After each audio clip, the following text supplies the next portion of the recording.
Hello and welcome to another Film in 5 review from More Movies.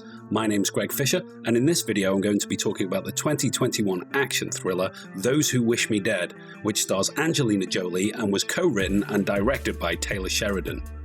Although I promise not to give away any of the film's key plot twists, I will be talking about the story and other details, so here's a spoiler alert. I'm an Angelina Jolie fan, so when I heard she was back and she was going to be in a film directed by Taylor Sheridan, I was excited. Sheridan has produced some great work as a writer, with films like Sicario and Hell or High Water ranking highly on my crime thriller list. I also very much enjoyed Wind River, which he wrote and directed. So this teaming up of Jolie and Sheridan was a no-brainer for me, and I have to admit I had high expectations from the outset. Jolie plays Hannah, a time-served smokejumper whose job it is to parachute into a remote wildfire and fight to put it out before it grows out of control. Elsewhere, accountant Owen, played by Jake Weber, learns of the death of his boss in a domestic gas explosion. This news rattles Owen and he suspects foul play, so he takes his son Connor, played by Finn Little, and seeks refuge with his brother-in-law Ethan, played by John Bernthal. Ethan is a deputy sheriff living out in Park County, Montana. He and his wife Allison, played by Medina Senghor, are expecting a baby soon. We also find out that Ethan is the ex-boyfriend of Hannah.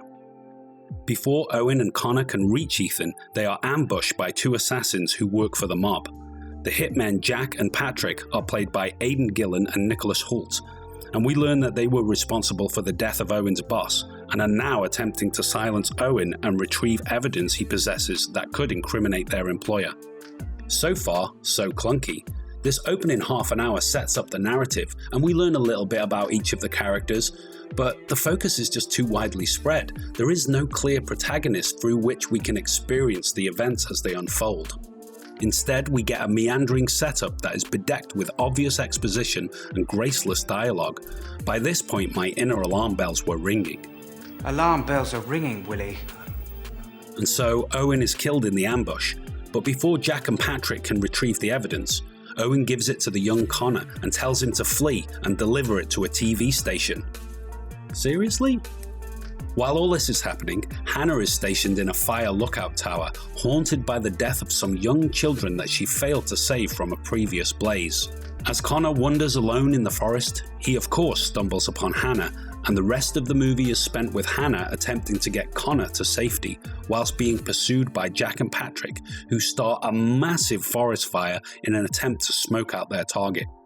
I won't tell you what else happens in this film, but I will say that my favourite character was Ethan's wife Allison, who despite being heavily preggers, takes on the slimy assassins and gives them more of a run for their money than they bargained for. It doesn't take a genius to figure out where this film was going to go, and despite strong performances from the actors that I've already mentioned, the material is just too goofy to be taken seriously. Angelina's finest work this is not, which is a great shame as I was very much looking forward to it.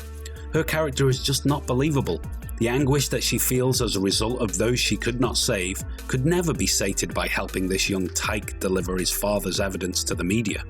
And besides that, she falls from the top of a lookout tower, gets struck by lightning, and is beaten to a pulp by the evil antagonists.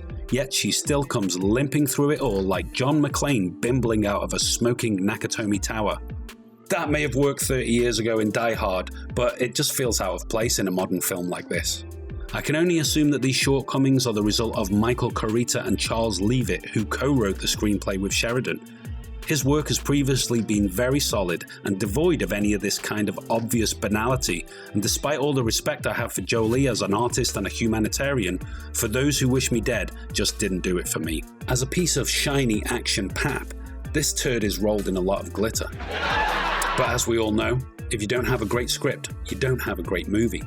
I mean, it's not the worst film I've ever seen, but it's a far cry from the engrossing Sheridan movies I mentioned at the beginning. Is that fire? That's a big one.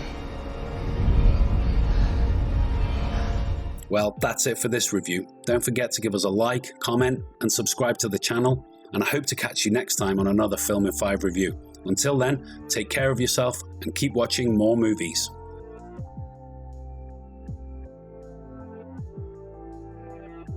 So what did you think of Those Who Wish Me Dead? Hot or not?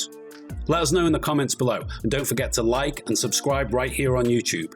To check out more of our articles and reviews, check our website moremovies.co.uk and come and join us on social media at moremovies4u. If you want to support us, you can buy us a coffee at buymeacoffee.com. I personally like a filter coffee with lots of cream and lots of sugar. All the links are in the description below. And to check out more of our filmtastic content, click one of the buttons on screen now.